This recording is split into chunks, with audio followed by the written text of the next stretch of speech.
and gentlemen. I'm going to tell you a story about the birth of my second son, who is also my second child. So hopefully it won't be too gory for you. But something happened to me while I was having him that doesn't often happen in Australia, particularly in the centre of Sydney, and most people hope it doesn't happen to them. So just imagine you're heavily pregnant. For the men in the audience, just try to imagine, or imagine your partner or a friend. And you're booked into the hospital, which is just around the corner.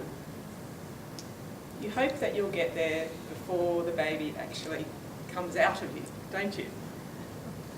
Well, I did some research, and apparently 99.1% of people in Australia give birth in hospital. The other 0.9% don't, either because they choose a home birth or they just don't make it to the hospital in time. And I was one of those that just didn't quite make it. So at the time we lived in Newtown in a semi, and yes, we were a 5-minute walk from the Royal Prince Alfred Hospital, just around the corner, where I was booked into the birth centre. So during the night my waters broke, and after a period of time I thought I'd better just check in with the birth centre. So I rang them and they said, don't worry, you probably won't give birth for another 24 hours. So I thought, all right then, I'll just hang in there. So the night went on, and then by about 5 in the morning I thought, this is getting a bit too much.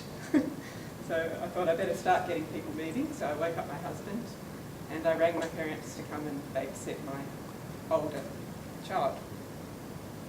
So while that was happening, my husband decided he'd have a shower to make himself beautiful for the event, while I hung about in extreme pain, as you are when you're in labour, trying to find some sort of position, any position that will help ease the pain. And suddenly I thought, I might just go and sit on the toilet. That'd be a good idea. So I did. I sat on the toilet, and then suddenly I thought, I think that's the baby's head. So I jumped up, bashed on the shower door, told my husband to get out, put towels down, ring the ambulance. The baby was coming out now. And he did what I said.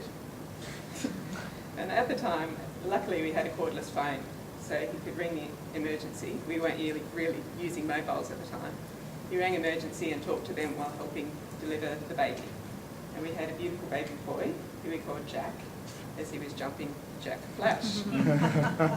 And meanwhile, while all this was happening, my parents were endlessly knocking at the door, wondering, why aren't we answering?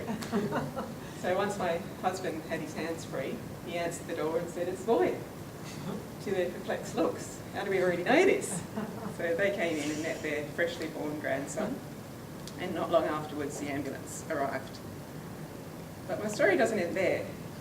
A few years later, my neighbour in the other half of our semi was heavily pregnant with her second child. And I told her the story of what had happened to me, and she looked at me in horror and said, I hope that doesn't happen to me. And I said, I'm sure you'll be all right. The hospital's just around the corner. And I said, you know where I am if you need help.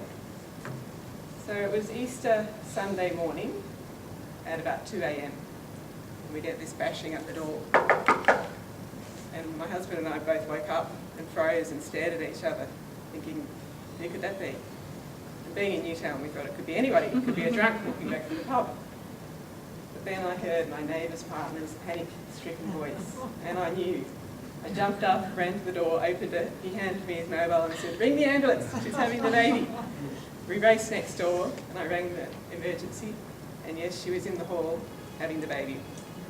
So I helped by relaying instructions from the emergency, and they had a beautiful baby boy, which was good. So meanwhile, I'd left the front door wide open while I had to run in and out looking for the ambulance. And so standing there in the hallway, on the phone in my nightie at 3 in the morning, my neighbour's mother turns up at the door to babysit their older child. And she looks at me like, what's this strange woman doing in their hallway? But then she came in when she realised and met her new grandson.